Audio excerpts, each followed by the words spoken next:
Hello everyone, I'm Vaishnavi and my team members are Nicholas Mars and Pooja Gupta. So today we are here to present on the concept Selenium automation on browser stack. So what is the Selenium? What is Selenium automation? What is browser stack? How the Selenium automation can be performed on browser stack? These are all the major concepts which we'll be covering in our presentation today. Let me start with what is Selenium and how the Selenium automation is performed. So what is Selenium? Selenium is nothing but a web-based application testing tool which is used to perform automation on the web application. So how did the Selenium came into existence? The Selenium was developed by a person named Jason Huggins in 2004 as a JavaScript library while he was performing automation testing on one of his manual script and initially named it as a JavaScript test runner which later became Selenium. So even though the major functionality of the Selenium is to perform automation testing on web application, it is not just limited to it. It is providing with other functionalities like you can compare the web application expected behavior, you can interact with UI elements and perform lot of the operation. So this Selenium has been supported by most of the languages like Java, C, Python, and it's been supported even in the multiple browser platforms like Chrome, Firefox, Safari, and many more.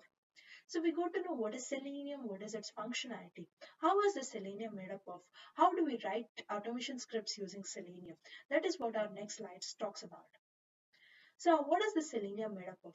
Selenium is made up of four components, that is Selenium IDE, Selenium RC, Selenium WebDriver, and Selenium Grid.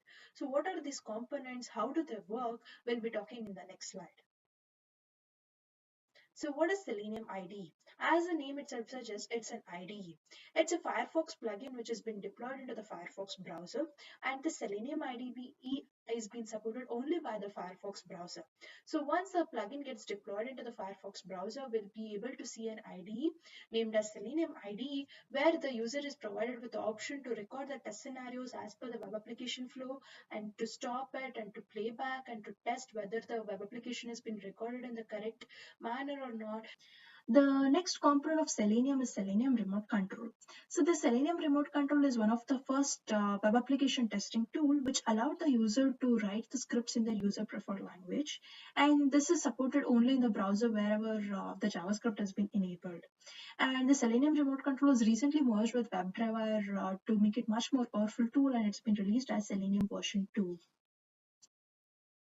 So the next component of Selenium is Selenium Grid. Selenium Grid, it follows the concept of hub and node, where it is being used whenever there are a large number of test suites to be executed or a large number of test suites which has to be executed in multiple environments. So as I said, it follows the concept of hub and node. Each of the test suites while launching will register with the hub, and then they are redirected to the available Selenium RC, which will launch the browser and run the test case. So basically, the Selenium Grid will supporting the parallel testing of a web application and saves a lot of time over execution. So the last component of Selenium is Selenium WebDriver. The Selenium WebDriver is the new feature in Selenium 2.0, and it's an integration with WebDriver API. So unlike Selenium RC, it does not depend upon the JavaScript-enabled browser. Here, it can directly interact with the UI elements present in the browser, and it's been improvised to support the dynamic web application and modern advanced web app testing platforms. So this is a sample snapshot of a Selenium WebDriver, where the driver has been declared here and it's been initialized with the preferred browser driver. So once the WebDriver has been initialized, then we'll be able to perform the Selenium automation on web application using the URL of the web application. So how the Selenium can perform automation of web application? That is by using locators. The locators are nothing but the elements or the attributes which are associated with the UI elements. So by using these locators, the Selenium can perform automation on web application. So that was about Selenium and how the Selenium automation is performed on web application. Now I'm handing over to Nicholas to speak more on browser stack and continue with Selenium automation with browser stack. Thank you. Thank you for that wonderful explanation on Selenium automation. Greetings and good morning to all of you. My name is Nick Mears, and I am presenting on behalf of my team the second part of our presentation, Browser Stack. So what is Browser Stack? Browser Stack is a subscription-based service that was founded by Ritesh Arora and Nakul Agarwal in 2011 in Mumbai, India. Since then, it's gained widespread acceptance in the web development community. Its main goal is to test the layout and performance of a website from their desktop browser. BrowserStack has over 25,000 paying customers and 2 million registered developers using the tool in more than 135 countries. This worldwide acceptance of BrowserStack has made the tool one of the leading testing technologies on the market today. So BrowserStack is a cloud testing platform that enables developers to test their websites and mobile applications across operating systems and mobile devices without requiring the creation of a traditional lab environment. It allows users access to choose from more than 1,200 different devices. So these could actually include a variety of operating systems, mobile devices, and browsers that all rely on a secure, stable, and scalable infrastructure that support thousands of manual and automated tests. So just to name a few reasons why we should be using BrowserStack, a reduction of time is needed for testing because BrowserStack actually provides you an environment that you no longer have to create. There is a reduction of cost. You have to think that the costs and overhead associated with maintaining an environment actually remains low because BrowserStack only requires a subscription fee and actually does all of its daily maintenance for you. BrowserStack does offer an infrastructure that supports almost all current manual and automated tests. And BrowserStack also helps keep software teams focused on what matters most, building a better, testable product and service that serves amazing experiences to their users.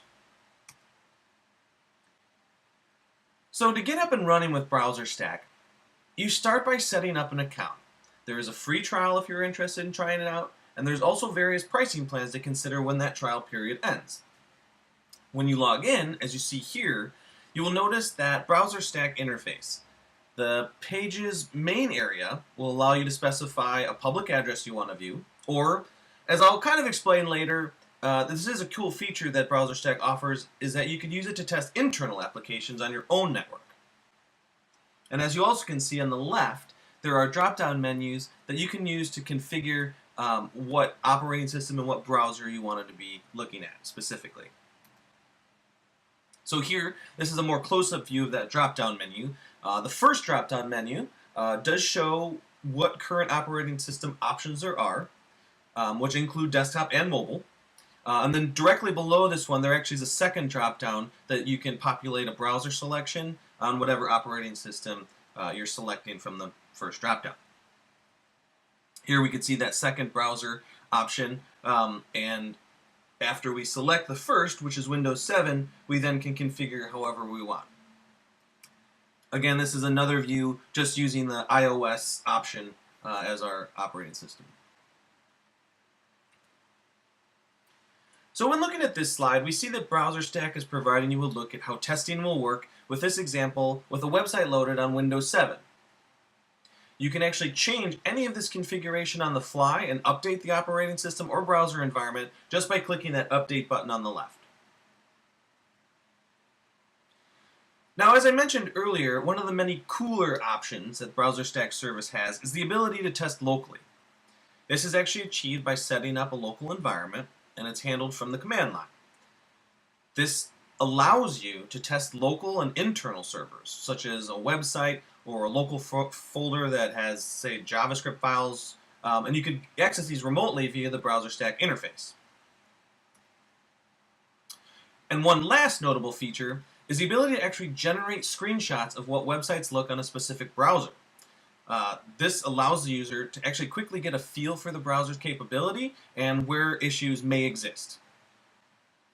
So to summarize, I hope I accurately provided enough information to prove that BrowserStack is a very powerful tool for those developing public web applications. It is a fast, reliable, and inexpensive way to test across a wide variety of platforms. It gives you everything necessary to interactively test a web app in real time and will remain desirable in the web development community as a favored testing technology. So again, my name is Nick Mayers, and I thank you all for your time today. Up next is our third and final part of our presentation on Selenium automation and how it works in combination with BrowserStack. Thank you, Nicholas. I am Pooja. I will be giving you an overview of how to do Selenium testing on browser stack. So, why do we need browser stack for Selenium testing? So, there are a couple of reasons. First and foremost is it provides multiple devices to test on. So, it provides iOS, Mac, and various versions of the device and platform. It also provides you the speed, which is almost 10 times when you are doing parallel testing.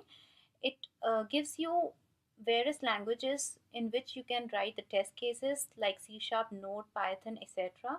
It allows you to test the sites which are local and also the sites which are behind the firewall. These are the platforms which are supported, which are Android, iOS. You can see the latest and also the older versions of the platforms, the desktop platform supported. Going through the configuration, so there are certain configurations which are provided by the browser stack which you can use while doing the Selenium testing. Below are the important ones. So the core are where you can select the operating system, the devices, the stack version. Project details primarily consist of the logical name where you can give the test build and the build name of the test cases, um, the logical name of the test cases, and the test case name itself.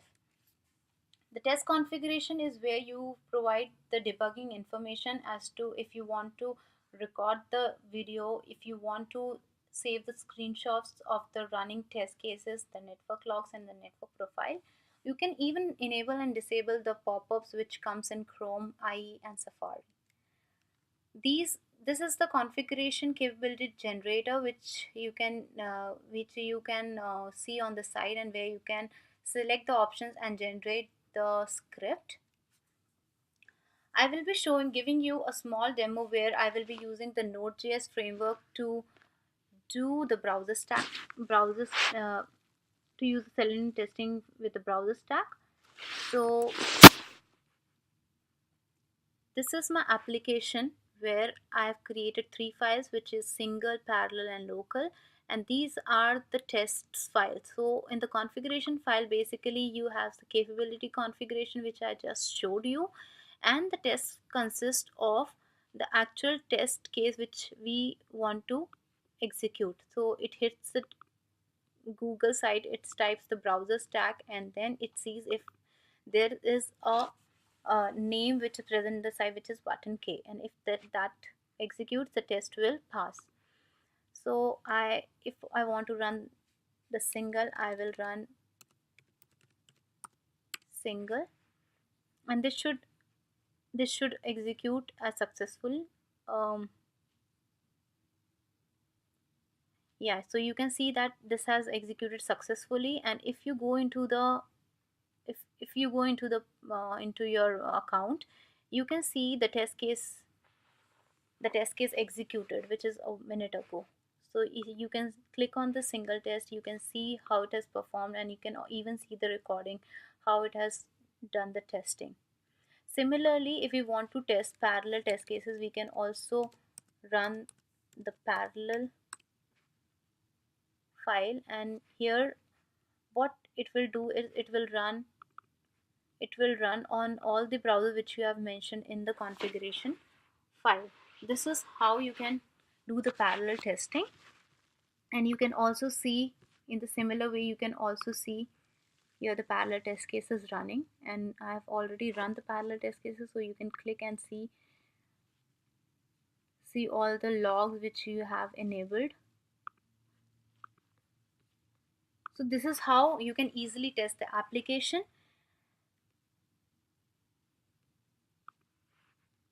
So these are the files which I have used.